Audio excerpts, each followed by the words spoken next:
So, good afternoon. Thank you for showing up on this busy day. Today, I'm going to be talking about a trip I took with Jerena, my wife, who's on another channel here, to the Far East. It was a 29-day cruise, but I'm going to basically talk about today the 5 days we spent in Vietnam, which I think that was for us the most interesting and definitely the most memorable for a couple of different reasons. So we were on the Oceania Riviera, which by current standards, that's the one on the right, is a small cruise ship. Still has 1,250 passengers and about half as many uh, crew. If you walk right by it, it doesn't feel small. So the cruise itinerary looked a bit like this. I wanted to go to Japan and China. And along the way, the cruise we picked had a few other stops. Uh, I should say, I forgot to mention that at the beginning there, I broke my arm 2.5 weeks before flying to Japan. So on some of the pictures, you'll see me with a sling around my neck. I do not recommend doing a cha-cha refresher class that close to a departure. Um, so we were going to go to Japan, China, then there was a few other places in Southeast Asia. But the US and China got into a disagreement about port fees. So we lost three of our Chinese ports and got got one day in Busan, Korea, which was turned out to be great. But the end, I basically found the stuff I had to put to one side as the other was the most interesting. So we spent 5 days in Vietnam. So that's what I'll talk about. That was on the second half of the trip, so my arm was like getting somewhat more useful. I still had to be careful in the buffet line, though. Um, so we sailed out of Hong Kong, went through this Hainan Strait by the city of Haiku, which we could see in the mist. We were originally supposed to stop there, but there was some volcanic tour I was hoping to see on that one. But then we got into our first real stop on this half was one of the ports for Hanoi, Halong Bay. We got in pretty early, so I was up at 5 o'clock. I think this picture was taken at 5:30, hanging off our balcony with these islands. And you can see there's 1,600 roughly of these limestone islands, which I mean carved by rain and runoff into these spectacular shapes. So it's a karst landscape. The area was flooded 10,000 years ago when at the end of the Ice Age. So before that, it probably looked more like this area further north in mainland China.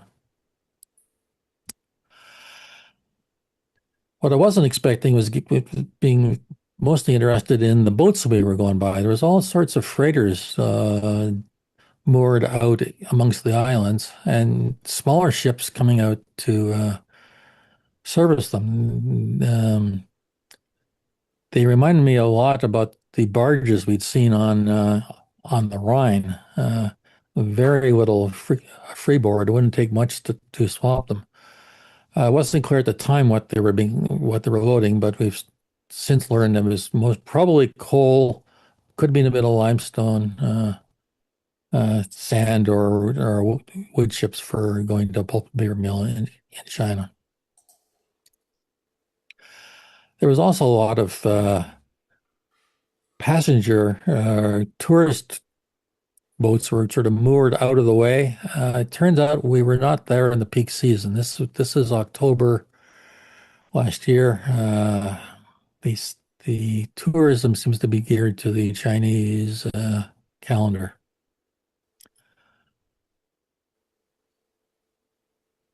And we're not sure what to make of this, whether there was some Russian oligarch had parked his boat in behind some of these islands, or somebody else. But didn't actually see that boat up close though. The main harbor looks a bit like this, and there was a Viking ship in port when we arrived. They left shortly after we got there. And there wasn't that much activity in the port itself, except for this weird gondola system, which was going across the port up to a gondola on the hill, I mean, a Ferris wheel on the hill above, which didn't seem to be operating. So I'm not sure what people were doing going up there to do. So we had 2 days in Halong. Some people got on buses to go into Hanoi, but we had decided before that spending 2.5, 3 hours on a bus to get into Hanoi and then another 2.5 hours, 3 hours to get back to our ship didn't seem like a pleasant activity. We've done other shore excursions in other ports where that was really no choice, but we thought there might be enough interesting locally on this trip. And always go back. So how long is being turned into a bit of a resort, especially mostly for the Chinese. So there's a lot of landfill, or just part of where we're driving here is landfill. They've built a new pier where we were docked, a whole bunch of hotels and condos going up, and they've even brought in a lot of sand to create a beach. We didn't go to the beach. We went to the water puppet show. Now, I must admit, this is something Jerena wanted to see, and I was a bit dubious. But left to myself, I wouldn't probably have booked it. But as per usual, she was right. And I actually quite enjoyed the show. So the theater was organized with the main water facility in the middle with musicians to the right, and you'll see shortly singers to the right, to the left. So the first thing we had was a little bit of a concert by the musicians playing traditional Vietnamese instruments. This is I don't know whether this is loud enough for you, but he's playing a Don Bao, as in my bad for Vietnamese pronunciation. It's a single string instrument where he adjusts the pitch with the lever on the with his left hand. So, Rob, Yeah, can I interrupt you? yeah, On your computer, could you hear the music being played? yes. It wasn't coming through We on you. we can't hear very much of the music, and that's probably because your sound has been set to get rid of distractions. Yeah. There are different ways to set it to listen to this type of music. Where machine now? There was so if It I can was a go here. very low music. It wasn't very loud to begin with. So Yeah. Yeah. What can I do here to fix that? But if you don't have any more videos with music and things like that, it doesn't matter. It doesn't really matter here. They're Okay. um, It will take the next one also has a bit of music, but it's yeah.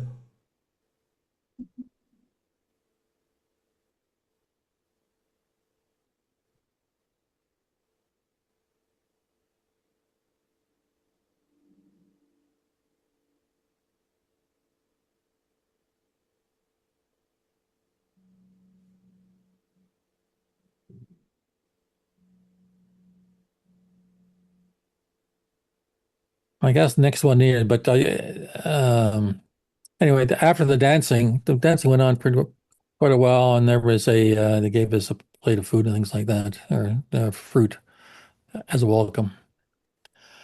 Then the main show started. Uh, so if you can't hear this, there's a lot of Vietnamese um, being spoken here, but which of course I didn't understand. So the the water puppets are being controlled by the puppeteers are behind the mats, and they're carrying out the little stories they're telling are about life as peasants uh, in the Red River. This is an art form that goes back as well as some of the music over 1,000 years. So um, the other skits had dragons or ducks, foxes, people dancing in choreograph, and the bottom right was the one I enjoyed the most was the water buffaloes as they did their rice farming. At the end, the puppeteers came out from behind. Uh, they apparently spend the whole time manipulating the puppets standing in the water and behind. So it was an interesting art form. Which was not what I expected. We were in Halong for the evening overnight, so we got to see a sunset. After dark, a bunch of tourist boats came out playing very loud music. Ceylon Dion on loud, on repeat or whatever, went on for a while. But then the real show started. They had a fireworks. It was apparently every Saturday night there are fireworks in the harbor. So we went back to bed after that, um, and got up in the morning to what I was hoped was going to be a good uh, junk cruise on Halong Bay. And when I booked this, I thought, well, junks, I know all about junks. Well, I didn't. I wanted to know more about them. I guess I'd visioned something like this, these old boats. Um, though I fully expected they would look more like these fake junks that we saw in Hong Kong harbor. But actually, as we walked down the pier, this is what we saw more of while we were in our cabin or while we were walking along, were these huge boats with palm trees and all sorts of weird things on them. Cabana's on the top of the one on the right. Yeah, And actually, Cabana's in a pool up there. yeah. So this was the Dolphin. If you want to book a trip on it. That's not what we actually got on though. We got on to boats that looked like these, which were actually pretty functional and pleasant. They got a sort of a lip at the front of the boat, and they pull up to the dock, and you just step across onto them and down underneath where the place is to sit. Or you can go up the stairs to the top level where you could walk around and had a good view of wherever you were going. Our first stop after we crossed the harbor was an island with a cave on it, the Tien Kung Cave. Um, it was only recently discovered, so they've done it up fairly nice. They put in some nice steps all the way up to the cave entrance, about 200 steps up, and therefore about 200 steps on the way down. Um, it's a pretty big cave. You can see here on the left, I've got an arrow pointing at two people to give you some idea of the scale of the space. If you look up, there was one opening to the outside, but it was a pretty long cave as well. The next sort of chamber was a bit like this. A lot of stalagmites and stalactites and shapes our guide would claim to look like different goddesses or mythical beasts. Again, they got the air here showing. So it's a big space, and I don't know whether you've seen some James Bond movies, but there's definitely enough space in here for a James Bond villain. I only discovered afterwards that this particular movie, The Man with the Golden Gun, was actually shot in Thailand in a very similar karst landscape. After that, we got on back on the small junk and cruised around all these islands. After a while, they get a little bit monotonous with their, stunningly beautiful, but all very similar. Uh, we spent a lot of time around this small island with a little gap in the middle, which actually features on some of their money. So that was basically all we did that day. It was because of the change in schedule, we didn't have that much scheduled. So that took us a few hours and we went back to the boat. The next day, we were further south in Chiang Mai, one of the ports for Hue, Da Nang, and other ports are a little bit further south of here. So it's an industrial port. We were docked on the far side there. The forecast was for showers. It was actually a bit on the cool side too, which turned out to be relevant for the weather. So, but we knew about it, so we were dressed appropriately, and we headed off on a drive from the ship into the old imperial capital of Hue, where we expected to see a lot of palaces and history about Vietnam. And as we drove in, we saw it was raining, and we started to see areas which are a bit flooded. Uh, Nobody's seen particularly deterred people walking through it or driving through on their bikes. A lot of bikes. We get into the city, more rain. Everybody's wearing these ponchos with their helmets on top. At this point, I realized that at the suggestion that our guide that we wear sandals might have been a good idea. I was wearing expensive running shoes. Um, Most of the locals were wearing sandals, which would drain very quickly. So the target here was the imperial citadel of Hue, and we were going to spend the day visiting all these things inside the walls. We got off the bus and we started walking. So the first thing I do is walk across the outer moat, and I've got a picture here just showing the big, a huge Vietnamese flag flying over the citadel. This is the spot where that picture was taken, looking down to the imperial, the big fortress at the entrance, and then we were to turn right at that point and to go into the citadel. So this was a complex started being built in 1803. It was the site of the imperial family until 1945, at which point the country was split. The It was for the first few years, it was more or less independent, and but even after it became a French colony, it was the site of the imperial family and ceremonial use. I was sort of renovated in 1833, and it's on the Perfume River, which is down below. We'll see more of that shortly.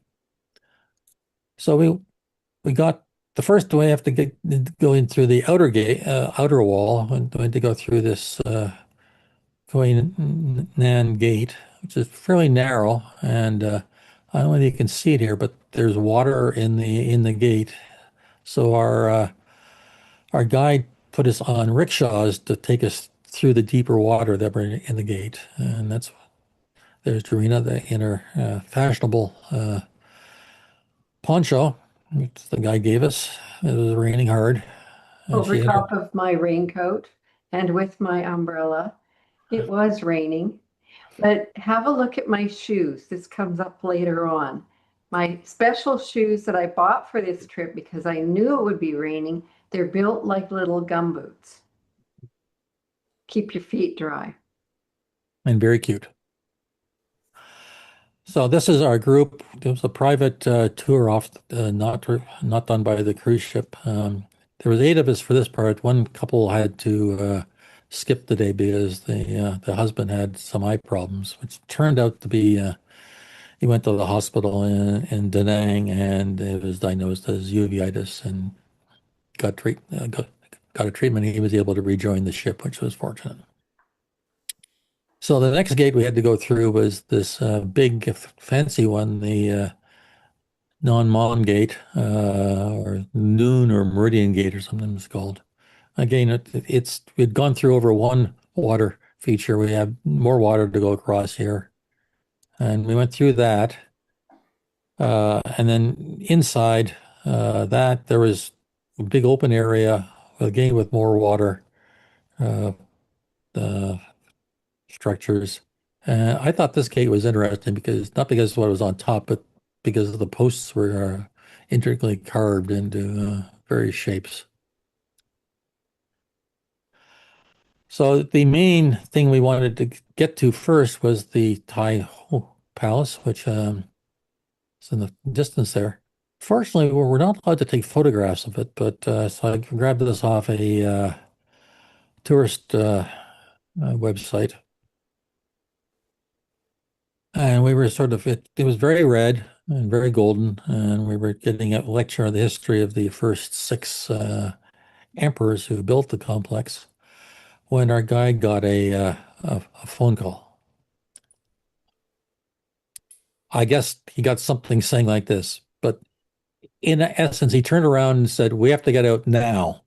Uh, the story was the driver had been listening to the weather reports, and he got a report saying that the hydro dam upstream had reached capacity and it was going to have to start releasing water, and flooding was expected.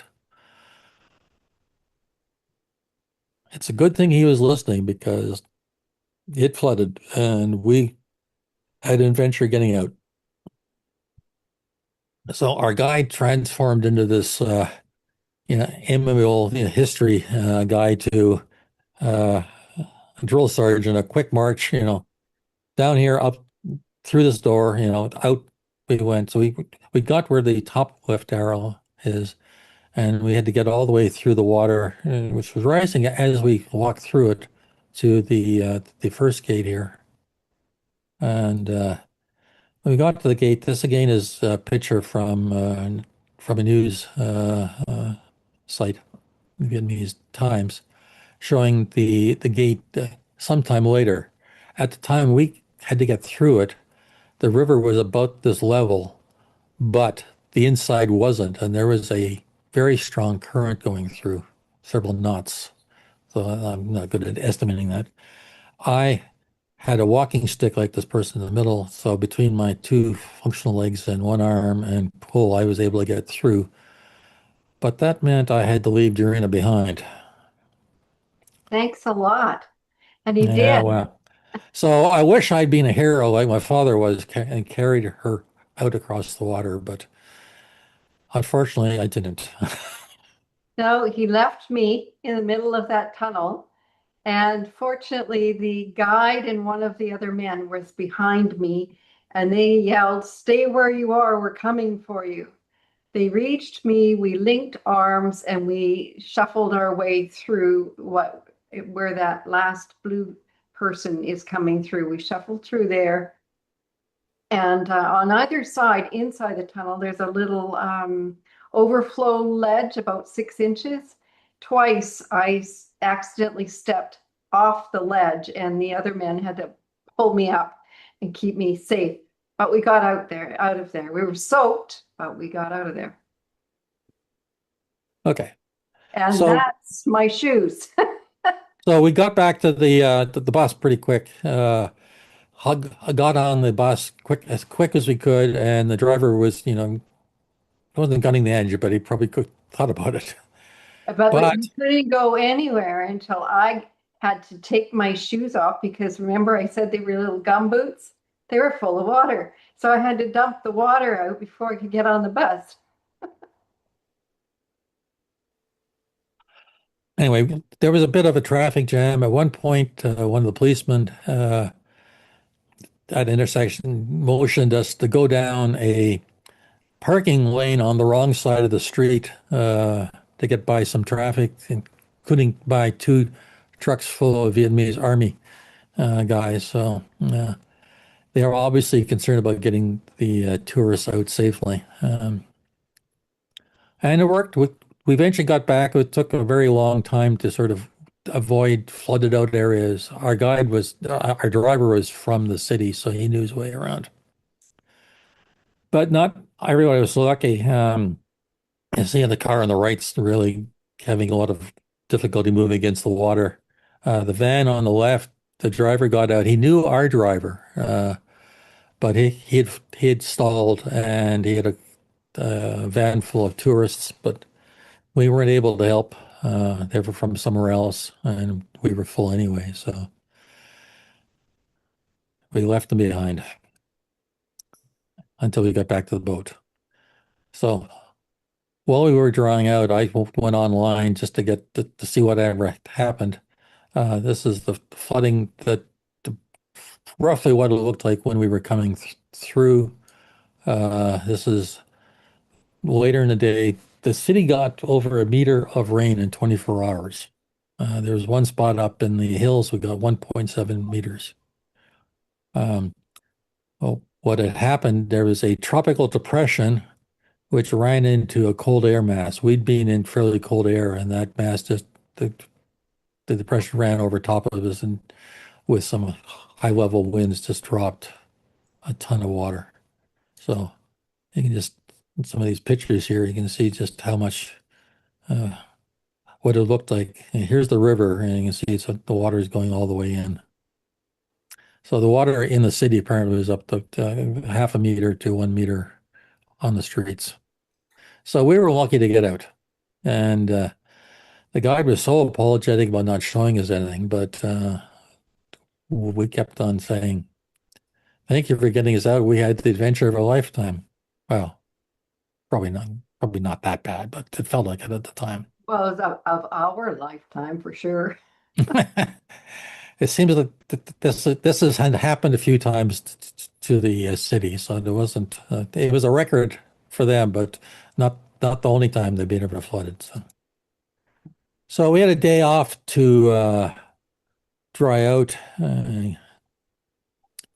but then when we got down to the next port, which is Ho Chi Minh City, you can see that the forecast here is a bit warmer, but thunderstorms. So we were ready. So we had 2 days here. The first day was go at the Mekong rest stop on the stop here, and then on to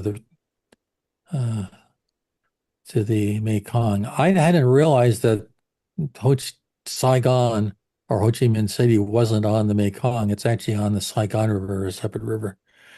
And the Mekong is a huge river. It's got 3 times the flow of the Fraser. It starts up in Tibet, runs through Thailand, Laos, Cambodia, and into Vietnam. So it's a huge delta down here, which of course we could not see much of it at all. But we had a pretty good day on the thing. So the first thing is to get into a boat, a bit like the junks we saw in Halong Bay.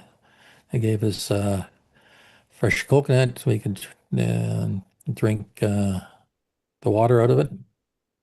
Refreshing. This is our tour guide. We had him in Hue. After he dropped us at the ship, he went to the airport and flew home down to Saigon. So we had 6 actually for 10 for the first day, and then 6 to 12 of us for the next trip for 3 days. Highly recommend him as a tour guide. But on the Mekong, we had to cross this, what I think is like the north arm of the Mekong. It went by fish farms of various sorts.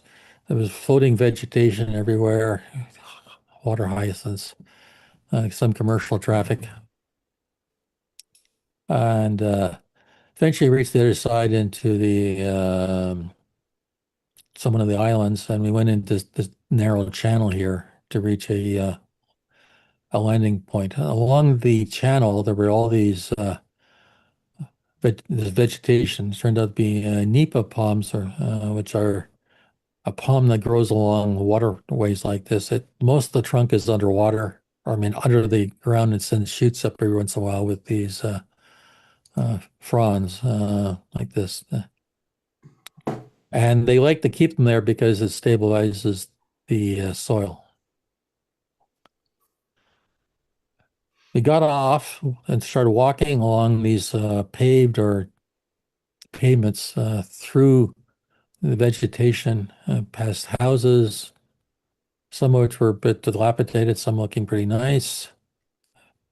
But seemed a bit chaotic. But we realized after a while that we were kept on pointing out different fruit. We were actually walking through very orchards. So there was jackfruit, pomelos, coconuts, bananas, and a few other ones I don't remember.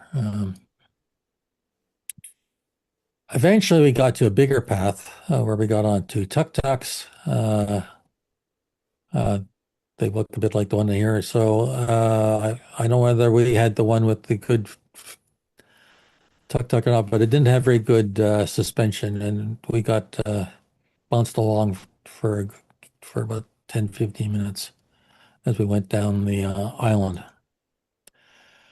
Eventually, we got off and started walking along a path into I think it's some sort of community center. It might be family owned. And where there was a fellow breaking open the coconuts to getting all the water out of them, and then one's showing us offered us some of the coconut meat to try. What they were doing there was boiling down the water, the coconut water into to make candies. These long strips here, which then were cut into the bite-sized bits and then packaged up for sale. It's sort of At the like peanut brittle, the brittleness of the peanut brittle. yeah, at the cash register, I came face to face with this cobra in this thing, which I gather is a delicacy, but we didn't buy that either. But we did do is have a snack at the back of the center where they brought out bananas, pineapple, tea, and mangoes as well as the pomelo and jackfruit, which I never had before.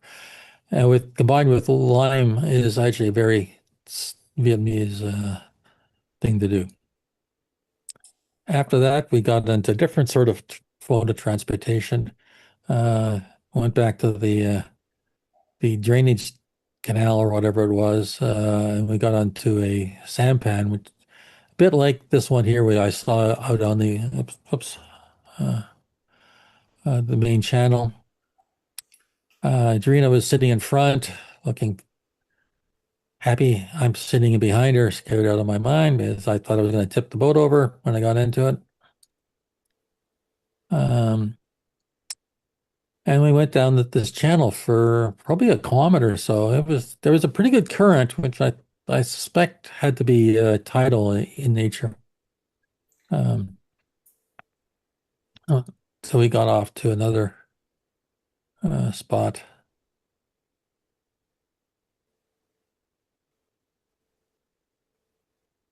And we started walking. I just accumulated some pictures here of roosters and bees, a beehive and dogs and more fruit hanging in the trees above us.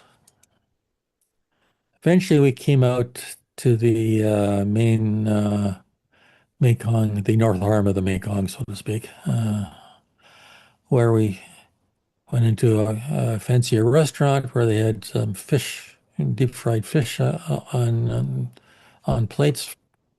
Spectacular thing to walk into, but there was also other things they brought to us: spring rolls, uh, pancakes, pork, spinach, and crackers, things like that. So we had a pretty good meal, and then we walked back to the boat. picked us up, and it started to rain, so I put on a fashionable blue outfit. It was blowing in from the side, and we got back to the bus. On the way back to the ship, we stopped at one Buddhist temple, which has a interesting mix of Vietnamese, Cambodian, Chinese, and European structures. I'd seen quite a few Buddhist temples, so I was a bit tired, and Jerena got off and took these photographs. The next day, we went into Ho Chi Minh City, um, which is a mix of traditional houses on stilts in the water, which they're trying to gradually clear out in favor of modern high rises. My overwhelming impression of the city was the number of motorbikes. They were everywhere. It felt like the car was swimming through the sea. Um, you can see these pictures here. Most people were just obviously going to or from work, but there's some commerce being done by them. The one on the top right-hand corner, he's got several big bags of things on the side. The Buddha that you see to the left of me, it was not on the motorbike. It's actually on the dash of our driver's van. Uh, but there was other people trying to move all sorts of weird things. But the funniest one was the fellow trying to carry a very long rolled up rug on his shoulder as he got onto a bike going down a narrow alley. Our first stop, though, in the city was at a Buddhist temple, uh, but it was a Chinese temple founded by Chinese merchants. Still maintained, even though the Chinese community is being diminished quite a bit, is dedicated to the goddess of the sea, protector of sailors and fishermen.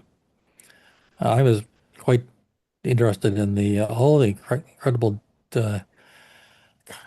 carved shapes, mostly ceramic shapes along the ridge line. We went in again on the inside.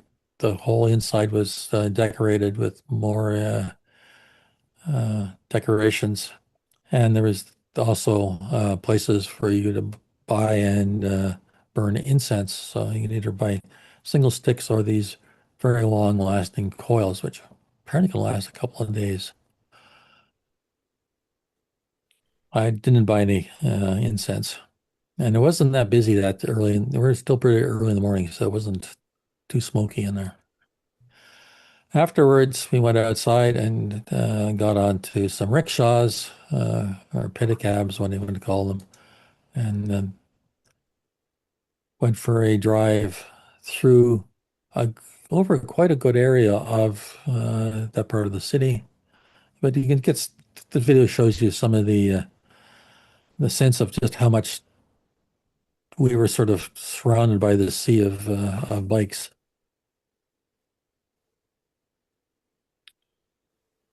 But that allowed us to go through quite a few neighborhoods specializing in different sorts of shops. There was one area which just seemed to be all motorcycle parts, seats or tires, rims, things like that, or flowers or baskets, weaving, um, clothing. There was several stores right in a row, all showing tropical fish for your aquarium. I went by another area where there was a lot of chickens and roosters, and then imagine there was a lot of stalls full of vegetables and fruit, and meat and seafood, nuts. After going up and down several of these alleys, we went out to an open area which there was even more vegetables and fruit and things like that. A big pile of dragon fruit there. Um, Once we were through that market, we went down into another market where on foot, where our guide said it was very similar to the area where he shopped, where he lived in town. So most of the goods were on mats or very low tables. Uh, as we just walked by these things. This is wet market. Saw a bit of meat and seafood, but wasn't that bad.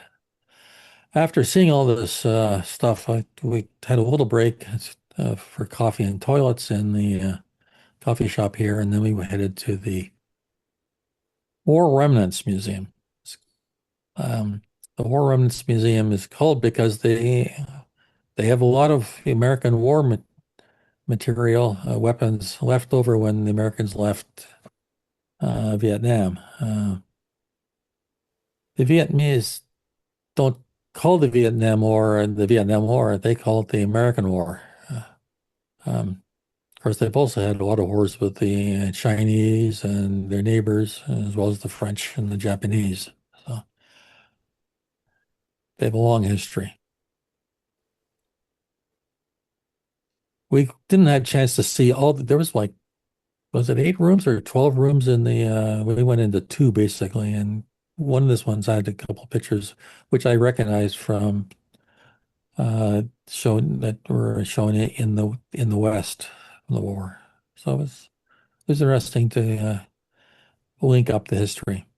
After that, we went to this Chinese, no, not, I keep on saying Chinese, sorry, Vietnamese noodle place. Michelin star noodle Michelin hut. star. Well, I didn't actually see the Michelin star, but it was apparently rated as a highly an authentic Vietnamese chicken noodle soup place, or pho ga, Southern style with lime, sprouts, and chili condiments. Um, it was good, but I think I prefer the meals out on the Delta. And then for our final stop, really was the old French colonial area in the center of town. Right ahead's the on the left's the old city hall, now the People's Committee building, and on the right is the Opera House built in 1897. I think a pretty spectacular piece of architecture, Belle Epoque. And we didn't go into either. We went into the other one building on their side on the Saigon Central Post Office. Uh, some guides say that was Gustav Eiffel was involved in designing it, but Eiffel's company did supply the steel that was in the building, but the design was not by him. But it was pretty nice looking building inside. Well, I quite like the ceiling, and there was some maps on the wall. More importantly, there was two gift shops, so we did our duty and went in and supported the local economy. On the way back to the bus, we walked by the U.S. Embassy. Some of you may remember this famous photograph of the last helicopter taking off from the American Embassy. Well, people desperately trying to get on it. The building still exists. It's sort of dwarfed and less impressive than it was back in its day. And with that, we were we're back on the boat and we're sailing back down the river out to the South China Sea. We got to see some of the crew's amazing carvings for Halloween the next day, and Jerena finally got to get up close and personal with an elephant. So with that, I think I'll just pause the sharing, and if you have any questions, you can ask now, or you can email email me later. Thank you. Thank you very much, Rob and Jerena. I've been to Vietnam before on a cruise with Viking, and this brought back lots of interesting memories of very similar scenes that we had seen during our time there. I'm just Yeah, we were treated by to traditional classic Vietnamese experiences all the way along, so including rain. we were fortunate or unfortunate, depending on how you wish to look at it, not to have experienced the rain, but it brought back memories of my first trip to India, where I went to Calcutta, and it was in October, and rain came, and it was after the monsoon season supposedly, but very rapidly the streets were completely flooded, and the only people who could get through the water were the people pulling these rickshaws by hand. The cars were starting to float in the water. Yeah. Quite interesting to Yeah. see all the flooding that you experienced also. I'll open Yeah. it to other people to comment or ask questions or share experiences.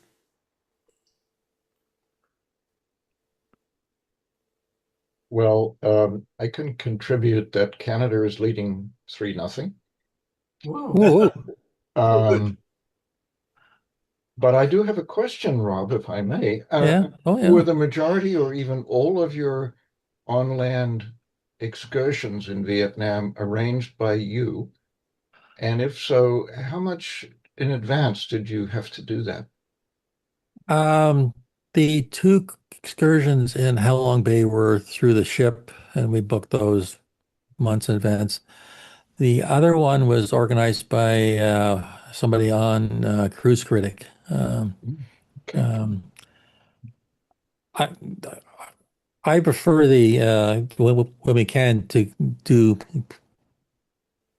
private things, but often it's just easier just to go with the cruise line. So we did. That's probably typical of most of our trips. About 75% would be with the cruise line and 25% we can organize.